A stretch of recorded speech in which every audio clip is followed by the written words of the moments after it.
Slide 7. Principle 8 Leadership Indicators.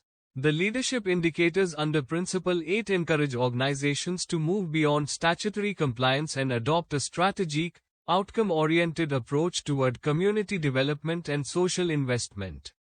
These indicators emphasize the complete life cycle of responsible social interventions, from identifying community needs to measuring long-term impact and institutional learning.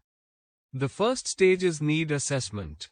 Before initiating any social or community development program, organizations should conduct systematic assessments to understand the priorities, challenges, and expectations of local communities and other stakeholders.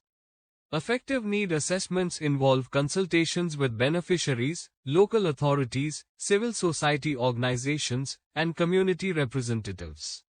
This process ensures that programs address genuine needs and create meaningful and sustainable value. The second component is program design.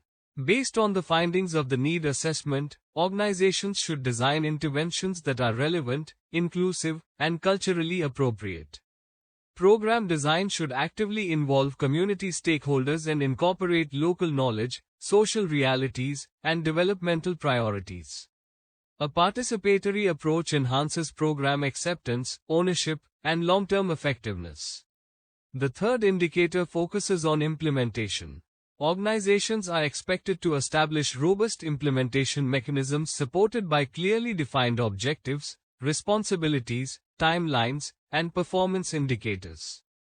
Effective implementation requires continuous monitoring of activities, resource utilization, and progress against established goals. Strong governance and oversight mechanisms help ensure transparency, accountability, and efficient program delivery. Another important area is impact assessment. Leadership organizations go beyond measuring outputs and evaluate actual outcomes and long-term impacts generated by their interventions. Independent social impact assessments help determine whether programs have improved livelihoods, education, healthcare, environmental conditions, or community well-being. These assessments provide evidence of effectiveness and support informed decision-making. Finally, reporting and learning emphasizes transparent disclosure of program performance, achievements, challenges, and lessons learned. Organizations should communicate both successes and areas requiring improvement. Continuous learning enables refinement of future initiatives, strengthens stakeholder trust, and improves the effectiveness of social investments over time. Collectively, these leadership indicators demonstrate an organization's commitment to strategic community engagement, evidence-based decision-making, measurable social impact, and continuous improvement, thereby contributing to sustainable and inclusive development while creating long-term value for society and stakeholders. Slide 8. Principle 8 Leadership Indicators. Continued. The leadership indicators under Principle 8 encourage organizations to demonstrate a deeper commitment to inclusive growth, stakeholder engagement, and long-term social value creation. These indicators focus on measuring the effectiveness of community initiatives, promoting inclusive procurement practices, and evaluating the broader impact of social investments. They reflect an organization's ability to create sustainable benefits for both society and business. A key leadership indicator is the establishment of beneficiary feedback mechanisms. Organizations are encouraged to create structured channels through which beneficiaries of CSR and community development programs can share feedback, concerns, and suggestions. These mechanisms may include surveys, community consultations, grievance redressal systems, focus group discussions, and digital feedback platforms. Companies should disclose the number of complaints or concerns received from beneficiaries, the nature of the issues raised, and the actions taken to address them.